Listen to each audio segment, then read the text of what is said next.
Hey everybody. I'm not exactly sure how much of this I've explained in the past and how much I haven't. Um, but I have a feeding tube, which I have because basically anything I put in my mouth makes me nauseous most of the time to the point of throwing up.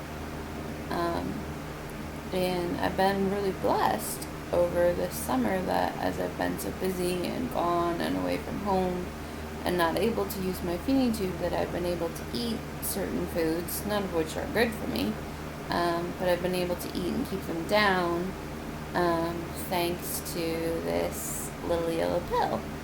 And the negative part about this pill is that, yes, it helps with my nausea to some extent. It doesn't delete it, but it does help, and it keeps me from throwing up most of the time. But its major side effect is that it damages my eyes. And so far, I've done really well until the last, I don't know, like week or so, when I've started to notice some little bit of light sensitivity. No big deal, just like driving in the car. Everything just feels brighter than I know it actually is normally. And also, like staring at a screen for long amounts of time and being able to read small writing. Like when I'm writing on my phone, I don't notice little lettering mistakes because you can't see it very well. And my eyes ache a lot, especially if I'm trying to focus on something like writing or working on photos or something like that.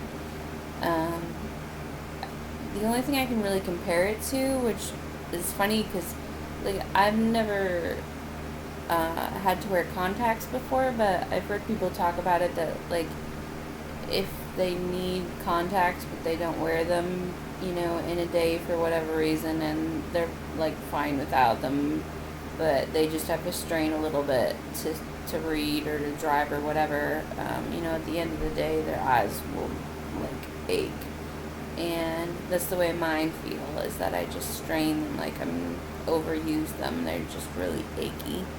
They're not dry or anything. They just hurt. Um, so this isn't that big of a deal. The biggest problem with it is that it, if it gets worse, it can actually be irreversible and can lead as far as blindness. And so I'm really hoping to try and take this medicine as little as possible, but that means the feeding tube as much as possible, and to do a full round of feeding tubes, if I'm eating nothing in a day and getting all my nutrition through the tube, that's 16 hours a day of being stuck to a 4-foot leash. So that's not that exciting. So yeah, if you guys could be praying about that, that the damage that's been done to my eyes would go away, and no further damage would happen, and that I wouldn't go crazy and trying to get food, nutrition into my system, finding creative times and ways to do it and still live life.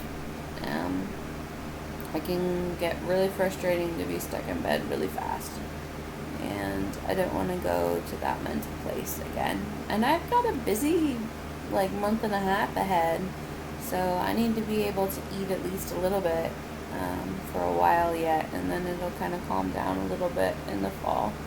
I guess we are in the fall, but like October, mid-October, it kind of calms down for me. So yeah, so if you guys could be praying about that, that'd be great. So yeah, today was a really great day. I got to meet my new nephew, Jackson Douglas Sufol. He's adorable, and the reactions of my other nieces and nephews meeting him were ridiculous. If you're friends with me on Facebook or Instagram and saw some of the photos, they're cry-worthy because they're so cute. But yeah, and I had a niece born recently Rosalie, Elizabeth Harris. She's adorable. I hope to spend some more time with her soon. And yeah, it's been a good week. I co-officiated a wedding yesterday. That was a little cray-cray. No, I am not ordained, which is why I co-officiated, because the other dude was, so it made it legal. But that was a real honor and real fun, and those photos are around too. So yeah, my life's pretty crazy right now. But it's good. Day in the life of a sick girl. Love you guys.